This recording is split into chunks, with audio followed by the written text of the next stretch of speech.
2024 और 25 दिसंबर 2006 को spring board academy का सेमिनार था पहला, और 2 दिन का सेमिनार था 24 और 25 को, और 26 दिसंबर को पहला बैच शुरू किया। तो पहले बैच में जो है वो उस समय एक ऐसा 10 बाई 10 का कमरा था लालकोठी में, और एक उससे भी छोटा था तो वो ऑफिस था, और एक क्लासरूम था जिसमें 15-20 चेयर जो है वो लगी हुई थी। और 26 तारीख को जब पहला बैच शुरू होना था तो सुबह सुबह मुझे एक बार डर लगा था, रात में भी लगा था और सुबह उठते ही नींद थोड़ी मुश्किल से आई थी कि मुझे ये लगा कि अब आज बैच शुरू हो रहा है, अगर एक भी स्टूडेंट नहीं आया तो क्या होगा।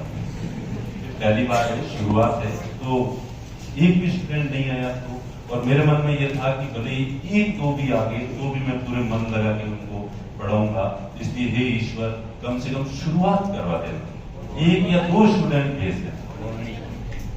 बोनी अच्छी नहीं, बोनी करवा देना अच्छी पूरी कर तो कोई वो बाहर जाएगी, ठीक है। लेकिन उस समय का पहले दिन जो है 7-8 स्टूडेंट आ गए थे, और फिर वो बढ़ते बढ़ते 12 स्टूडेंट हो गए थे। तो पहला जो बैच था उसमें मॉर्निंग वाले में 12 स्टूडेंट थे, और इवनिंग वाले बैच फिर थोड़े दिन बाद इवनिंग का बैच शुरू किया। इवनिंग वाले बैच में केवल 2 ही स्टूडेंट हो पाए थे, और लास्ट तक 2 ही रहे। अभी भी पता नहीं लोगों के दिमाग में मॉर्निंग का बैच अच्छा होता है, इवनिंग का अच्छा नहीं होता है, तो इस वजह से जो है वो 2 स्टूडेंट थे। एक अलवर से था ऋषि कोला, और एक भरतपुर से, ठीक है, तो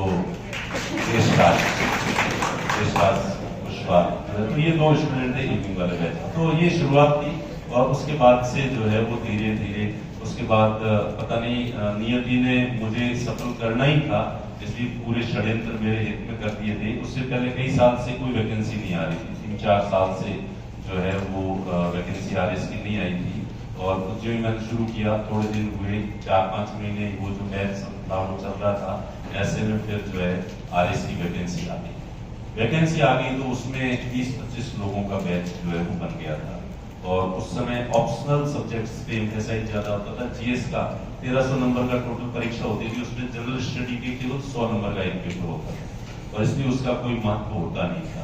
400-400 नंबर के अपने जो ऑप्शनल पेपर होते थे तो वही ज्यादा चलते थे, इसलिए स्टूडेंट्स बढ़ जाते थे अलग अलग जिस ऑप्शनल के लिए जो टीचर फेमस होता था उसी टीचर के पास जाते थे। तो मेरे यूपीएससी में हिस्ट्री और फिलॉसफी ऑप्शनल रहे हुए थे, तो इसलिए मैं दोनों ही ऑप्शनल पढ़ाता था, हिस्ट्री भी पढ़ाता था, फिलॉसफी भी पढ़ाता था। लेकिन चूंकि हिस्ट्री और फिलॉसफी दोनों में जयपुर के अंदर पहले से स्थापित टीचर इतने ज्यादा थे, खूब सारे टीचर्स थे जो पहले से बहुत लोकप्रिय भी थे, इसलिए ज्यादातर बच्चे वहीं जाते थे। मेरे पास कम ही स्टूडेंट जो आते थे, पर फिर भी मेरे पास एक ट्रिक थी। मेरे पास जो आता था हिस्ट्री का प्री तो मैं ऐसे पास करवा देता था कि हंसते खेलते, और कट ऑफ से भी बच्चों के जो मार्क्स है वो 30, 40, 50 नंबर जो है वो ज्यादा होते थे, क्योंकि मैं ज्यादा ज्ञान नहीं झाड़ता था। मैं सीधी सीधी जो प्रैक्टिकल बात होती थी, जो एग्जाम्स में आ सकती है, वही बात सीधी सीधी जो बताता था। मैं उनमें से वह टीचर होते हैं तो ये कहते हैं पास बुक्स नहीं पढ़नी चाहिए, टेस्ट बुक्स पढ़नी चाहिए, ऐसी बड़ी किताबें पढ़नी चाहिए। ज्यादातर टीचर क्या है कि अपना हो रहा उसमें महसूस करते, तो बच्चों को ऐसे ज्ञान देते थे। मैं कहता था ना, हमने एक आज बुक आती है छोटी सी किरण गाइड, वो पढ़ लेना, उससे एक भी सवाल बाहर नहीं जाएगा। और स्टूडेंट वही पढ़ते थे और सीधे पास हो जाते थे। तो 2000 की जो 7 की वैकेंसी थी उसमें मेरे पास कुछ ज्यादा स्टूडेंट भी नहीं थे, 20-25 स्टूडेंट होंगे, तो उसमें भी 4-5 स्टूडेंट कोई सेलेक्ट हुए थे, वो भी पीछे की रैंक में सेलेक्ट हुए थे, कोई बहुत अच्छा रिजल्ट, क्योंकि अच्छे स्टूडेंट थे भी नहीं, और एकदम से मैंने शुरू ही किया था। तो उसके बाद जस्ट प्रकृति चाहती थी कि मैं और अच्छा चलूं, इसलिए 2007 में वैकेंसी आई, और 2008 में फिर वैकेंसी आ गई। 2008 की वैकेंसी तक अब तक लोगों से थोड़ी थोड़ी माउथ पब्लिसिटी से, क्योंकि यहाँ एक बार स्टूडेंट आ जाता था तो फिर वो कोशिश करता था कि सर इतनी मेहनत करते हैं सुबह शाम, इनके पास कोई क्यों नहीं आता।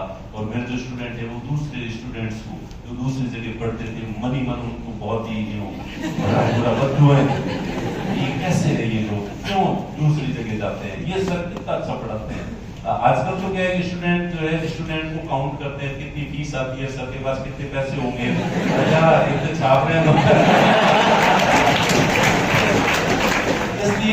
स्टूडेंट में जैसे आप भी दिल से बहुत सम्मान करते हैं और बहुत स्प्रिंग बोर्ड के लिए सोचते हैं, लेकिन आप कभी भी उतना नहीं सोचते। आप फिर भी आप मन वो कैसे वाला भाव आ जाता है खुश सर। लेकिन उस समय मेरे जो स्टूडेंट होते थे उनको बहुत टेंशन सी होती थी कि सर इतनी मेहनत करते हैं, सुबह से शाम करते हैं जी जान से, और इतना अच्छा भी पढ़ा उनको लगता था कि इतना अच्छा भी पढ़ाते हैं, फिर भी लोग क्यों नहीं आते? क्योंकि स्प्रिंग बोर्ड में बहुत कम स्टूडेंट, बाकी जो इंस्टीट्यूट थे उसमें खूब भीड़ होती थी, 300 300 400 400, हालांकि उस समय ज्यादा स्टूडेंट होते भी थे। तो पूरे राजस्थान में मुश्किल से कोई 1000 स्टूडेंट तैयारी करने वाले होते होंगे। तो इसलिए वो स्टूडेंट्स, मेरे जो स्टूडेंट्स होते थे उन लोग खून बहुत चलता था, और इसलिए वो एक दो स्टूडेंट है तो बताया कि सर मैं दूसरे इंस्टीट्यूट के सामने से ही नहीं निकलता। मैं क्यों?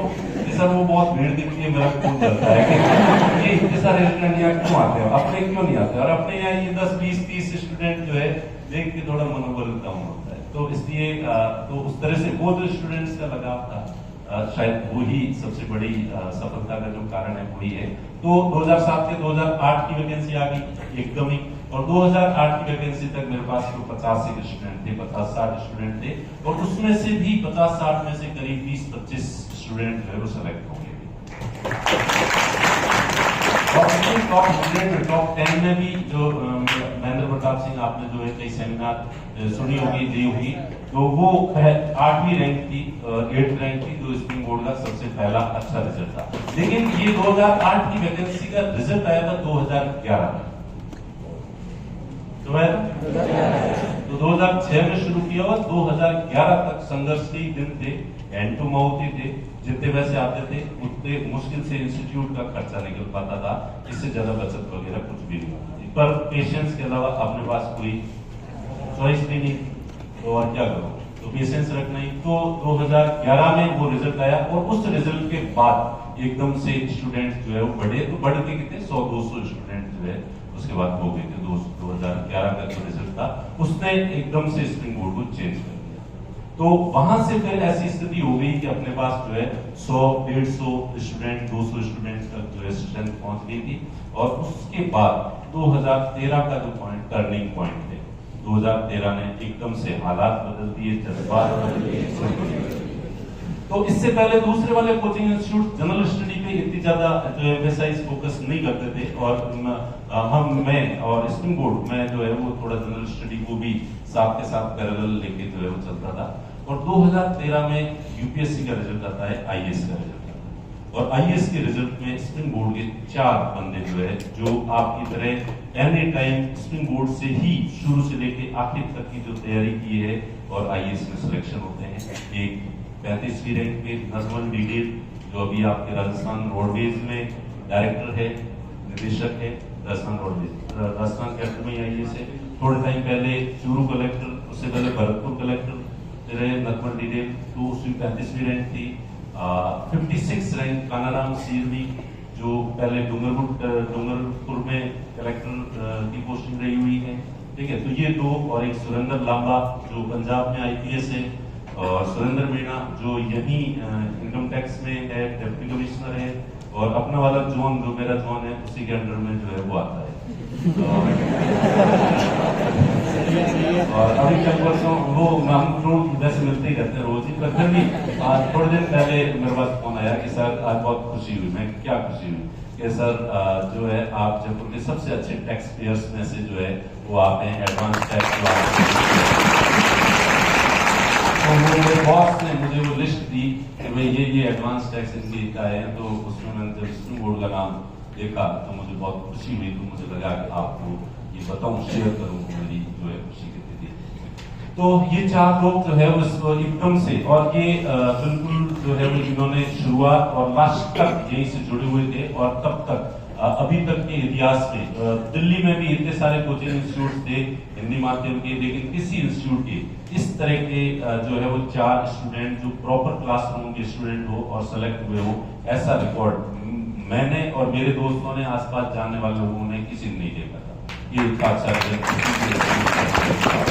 हाँ, ये एक अलग है, वो इंटरव्यू वाले मॉक इंटरव्यू लेते हैं, फिर उस मॉक इंटरव्यू की फोटो छाप देते हैं, वो तो सभी छापते हैं, और उसमें लोगों में कंफ्यूजन उत्पन्न होता है कि आखिर बच्चा वास्तव में स्टूडेंट कहाँ का था। क्योंकि मॉक इंटरव्यू तो स्टूडेंट सब जगह दे देता है कि वो और फ्री में और लेते हैं, तो यार यहाँ भी प्रैक्टिस हो जाएगी, यहाँ भी हो जाएगी, यहाँ भी हो जाएगी। लेकिन ये जो चारों स्टूडेंट थे, और फिर तो 2013 में एक भी ये हो गया, और दूसरा 2013 में एकदम से जो है वो सिलेबस चेंज हो गया, ऑप्शनल सिस्टम खत्म कर दिए, और चार ये जो अभी वाला जो आपका सिलेबस है ये वाला रख दिया। तो इसलिए जो स्थापित ऑप्शनल पढ़ाने वाले टीचर्स थे वो एकदम से रेस से बाहर हो गए, और वो बाहर हो गए। अब स्प्रिंग बोर्ड जो है वो जनरल स्टडी के लिए भी अच्छे से जाना जाता था, प्लस इस समय हुआ ये कि मैथमेटिक्स के बहुत सारे 100 नंबर की मैथमेटिक्स जोड़ दी, और मैथमेटिक्स जोड़ दी तो खूब सारे इंजीनियरिंग बैकग्राउंड वाले एकदम से टूट पड़े, यस अब अपन आरएस ही बनेंगे, क्योंकि मैथ 100 नंबर का फायदा, तो आर्ट्स वालों की तुलना में 100 नंबर का ज्यादा फायदा उनको होना था। और इंजीनियरिंग का स्टूडेंट आएगा तो वो थोड़ा समझदार होता है, वो यूं ही सुना के कहीं एडमिशन नहीं लेगा। और बाकी सारे इंस्टीट्यूट्स में ये सिस्टम होता था, पहले फीस जमा करो फिर क्लास में बैठो। यहाँ पे ये होता था पहले क्लास में बैठो, उसके बाद जब, अभी तो 500 रुपए भी लेते हैं, पहले 500 रुपए भी नहीं लेते थे। अभी 3 दिन की फाउंडेशन है, पहले 3 दिन की भी नहीं थी, 5 दिन 10 दिन, जितने दिन तक तुम्हें आसपास नहीं मिले इतनी देर तक तुम जो है बैठो। और हमें ये पता था कि जितने ज्यादा दिन बैठेंगे, पहले दिन तो इम्प्रेस नहीं कर सकते, दूसरे दिन भी नहीं कर सकते, लेकिन 8-10 दिन अगर मेरे लपेटे में आ गया फिर उसको नहीं जाता। तो मैं ऐसा कोई अच्छा वक्ता नहीं हूँ कि मैं एक ही भाषण से या एक क्लास से किसी को इम्प्रेस कर सकूं, लेकिन मुझे ये पक्का पता है कि कोई व्यक्ति लंबे समय तक संपर्क में रहेगा और मुझे ढंग से जानेगा तो फिर वो दूर नहीं जा सकता। तो ये भरोसा था, इस वजह से तो ये एक फैसिलिटी थी। तो फिर वो जो नए बच्चे जितने भी आए, तो 2013 में इधर यूपीएससी का रिजल्ट आया हुआ था, इधर आरपीएस ने सिलेबस चेंज कर दिया। चेंज कर दी, जो स्थापित टीचर्स थे वो थोड़े वो ऑप्शनल खत्म हो गए, तो फिर उनकी रिलेवेंसी इतनी रही नहीं। तो एकदम से भीड़ ऐसी पड़ी 2013 की वैकेंसी की, ये एकदम से हमसे संभल नहीं रहे थे। बैच की घोषणा करते थे और घोषणा होते ही बैच फुल हो जाता था, और उसके बाद एडमिशन कैसे दे, बच्चे जो है जितने अंदर बैठे हैं इतने कितने बाहर खड़े हैं। और फिर जो चारों आईएएस में सेलेक्ट हुए थे, इन्होंने भी 2-2 महीने तक जो है वो न केवल यहाँ पे रहे बल्कि क्लासें भी ली, और रोजाना ये सबूत था कि भाई ये वैसे फर्जी जो नाम छापे जाते हैं सामान्यतया, ये हमारे स्टूडेंट है, वो वैसे नहीं है, ये स्टूडेंट यहाँ पढ़े हुए हैं। और अब तो उन्होंने 2-2, 3-3 महीने तक ये जो आईएएस में 4 सेलेक्ट हुए थे ये भी यहाँ रहे। तो 2013 में एकदम से सब कुछ चेंज हो गया सिस्टम, और फिर उसके बाद तो कुछ आई 2013, बस 2013 में वो आ गया था, और उसके बाद तो वो पीक मेंटेन है 2013 से 2023 आ गया। तो 10 साल से वही है कि अब तो मेरा लगा मारो, और अब ये ज्यादा तारीफ मत करो। तो ये संघर्ष वाली स्टोरी हो गई। उसके बाद उसका द रूल, उसका द राइज, सेकंड पार्ट का नाम क्या होगा? यही क्या नाम है उसका? हाँ, तो ये बात थी। हाँ, उस समय फिर जो सारे काम मैं ही करता था, रिसेप्शन पे बैठने का काम भी मैं ही करता था, पैम्पलेट बांटने के लिए सुबह 5 बजे उठ के जाता था, तो वही मैं ही जो है अखबार वालों को देता था। और सब्जेक्ट फिर मैं पढ़ाता ही था सारे। स्प्रिंग बोर्ड नाम मैंने जब कोचिंग शुरू करनी थी तो मेरे सारे दोस्तों को मैंने कहा था कि भाई क्या नाम है, अच्छा नाम सजेशन दो। तो करीब 1-2 महीने जो है वो लगे थे इसमें, और कई लोगों ने इन बिटवीन जो है वो कोई 20-30 नाम मेरे सामने आए थे, वो मुझे पसंद आए थे। फिर मेरे दोस्त है जो उड़ीसा पैटर्न में आईएएस हैं, जो हम लोग शुरू से स्कूल से ही साथ ही पढ़े हुए हैं, बालोदा से ही हैं हम लोग, और तैयारी भी साथ में करते थे। तो वो जो है वहां से उड़ीसा से मुझे फोन आया एक दिन रात के टाइम में बैठा था और कहा कि यार मुझे एक नाम आया है दिमाग में, क्या?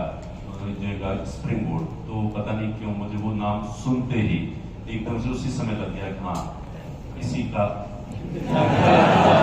यही वो नाम था। क्योंकि मुझे थोड़ा हटके अलग से रखना था, ताकि क्योंकि मुझे लगता था कि ये संस्थान वैसे भी हटके ही होगा, इसका नाम भी तो हटके थोड़ा होना चाहिए। और फिर इसका जो मीनिंग भी अच्छा ही होता है स्प्रिंग बोर्ड का, कि जो ट्रेडिशनल इंग्लिश है उसमें स्प्रिंग बोर्ड का मतलब ये होता है कि किसी व्यक्ति को ज्ञान के क्षेत्र में नई ऊंचाइयों तक पहुंचाने वाला कोई व्यक्ति भी हो सकता है, उसको भी स्प्रिंग बोर्ड। आपके जीवन में आप जिन लोगों ने आपको आगे बढ़ाया है, आगे पहुंचाया है, वो लोग आपके जीवन के स्प्रिंग बोर्ड हैं। तो ट्रेडिशनल इंग्लिश में और अपना काम ही नहीं था कि लोगों को ज्ञान के क्षेत्र में आगे बढ़ाना। और प्लस वैसे स्प्रिंग बोर्ड जो होता है वो जिम्नास्टिक जो करते हैं वो यूज में लेते हैं स्प्रिंग बोर्ड को। और जैसे ये स्प्रिंग बोर्ड इस तरह से जो है वो बना होता है, ठीक है, और उसके ऊपर ये स्प्रिंग्स लगी होती है और व्यक्ति दौड़ के आता है और इससे ऊपर जंप करता है। तो जो व्यक्ति 4 फीट कूद सकता है उसको स्प्रिंग बोर्ड 8 फीट कूदा देता है, जो 6 फीट कूद सकता है उसको 12 फीट कूदा देता है।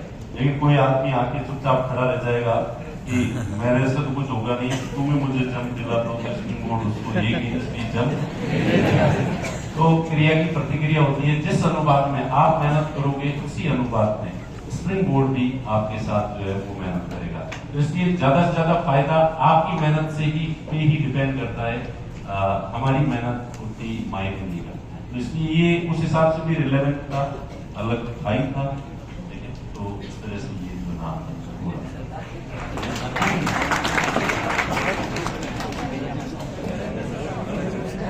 ये 2013 के बाद 2013 में जब इतनी भीड़ आई थी तब उन्होंने जो है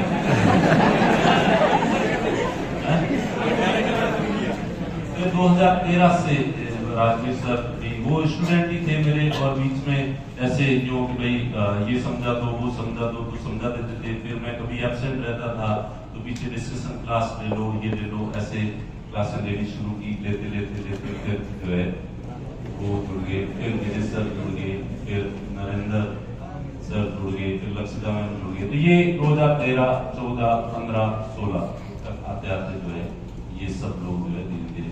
और वो नवीन सर 2011 हाँ सबसे पहले इन सब में पहले जो है वो नवीन सर आपके जो है वो नवीन जी ने बिल्कुल काम वहां से शुरू किया था। शुरू में मेरे पास इतने रुपए होते नहीं थे, 2011 का रिजल्ट भी बाद में आया था, उससे पहले स्थिति थी नहीं, तो 3000 रुपए मात्र तनख्वाह थी। और कि भाई मैं सारे काम रखूंगा, आप जो भी है और किसी को रखने की जरूरत नहीं।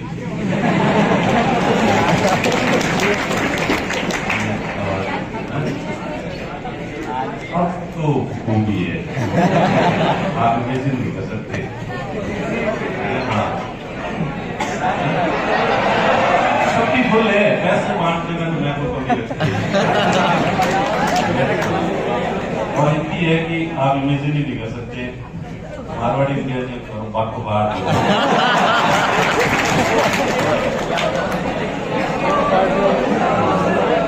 हाँ चलो देखें जो है वो जो सबसे पहला बैच शुरू किया था वो आईएएस का बैच शुरू किया था, उसकी 12,000 रुपए फीस थी। फिर आरएस की वैकेंसी आई थी तो उसकी आरएस की 6,000 फीस थी।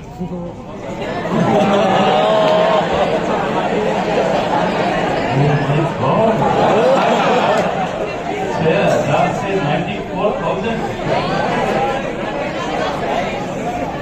भंडारे की शुरुआत जो है वो यहाँ पे ये 2013 का जो नई वैकेंसी थी इसमें ये सबसे अच्छा रिजल्ट इसका फिर जो है वो आरएस में सबसे अच्छा रिजल्ट उस समय तक।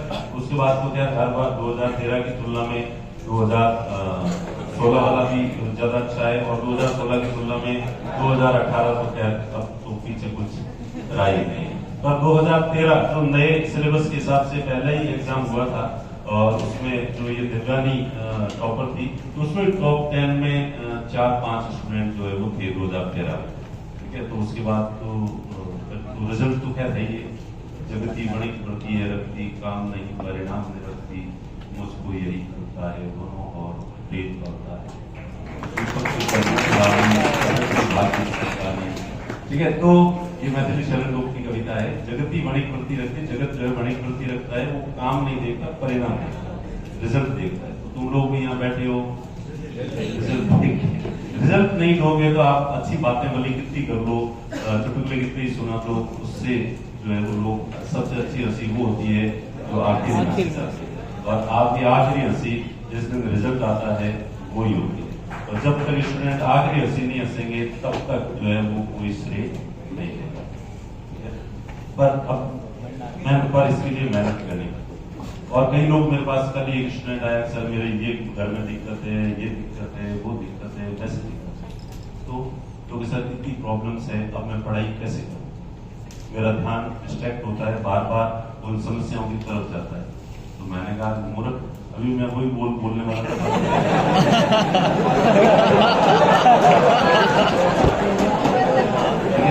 तो मैंने कहा कि ये आजकल की जनरेशन में ये समझ नहीं आता मुझे। मैं 2006 से लेके 2013, 14, 15, 16 तक मैंने बहुत ज्यादा मेहनत की। क्यों? क्योंकि उस समय मेरी समस्याएं ज्यादा थी, और जितनी ज्यादा समस्याएं होती है, जितनी ज्यादा प्रॉब्लम्स होती है, वही व्यक्ति मेहनत करता है। और आज मुझे समस्या कम है, तो आज मैं उतनी मेहनत नहीं कर रहा हूं। मेरे परिवार के बच्चों को समस्या का सामना नहीं करना पड़ रहा है, इसलिए वो एक ही मेहनत नहीं कर रहे। ठीक है? तो इसलिए आपकी समस्याएं हैं, इसका मतलब आप लकी हो। ईश्वर चाहता है कि आप ज्यादा मेहनत करो, और ज्यादा मेहनत करके जिंदगी में नई सफलताएं और नई ऊंचाइयां हासिल करो। और अगर आपके जीवन में कोई समस्या नहीं है, प्रॉब्लम नहीं है, तो इसका मतलब शायद ईश्वर चाहता नहीं है कि तुम आगे बढ़ो। तुम निकम्मे की तरह बड़े बड़े रोडियां दौड़ते हो। तो जिसकी जीवन में समस्याएं होती है, प्रॉब्लम्स होती है, तो वो तो मेहनत करवाने के लिए कैटलिस्ट का काम करती है, उत्प्रेरक का काम करती है। ओके? और जो जीवन में सुविधा है, आराम है, तो फिर मेहनत करने की प्रवृत्ति नहीं होगी। व्यक्तिगत रूप से मुझे देखो, मैं पहले तो मेहनत करता था और आज मेहनत कर रहा हूं। पहले की तुलना में मैं मुझसे आज 10% मेहनत की हूं। क्यों? क्योंकि पहले मेरी समस्याएं थी। मुझे जीवन आगे जब देखता था, मुझे कुछ भी नजर नहीं आता था, मुझे यूं अंधेरा अंधेरा से ही नजर आता था। अब उस अंधेरे में से रास्ता मुझे निकालना था, बनाना था, इसलिए मुझे मेहनत करनी पड़ेगी।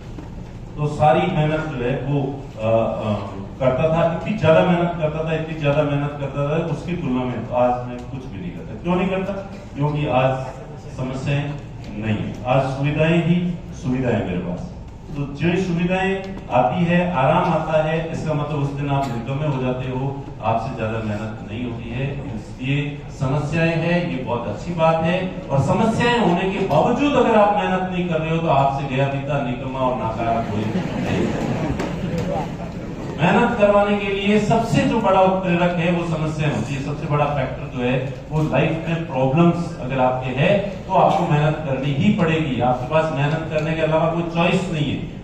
और समस्याओं के बावजूद मेहनत नहीं कर रहे हो, तो फिर आप वास्तव में क्या हो? निकम्मे और तो चले अब पढ़ लेते हैं। देखिए,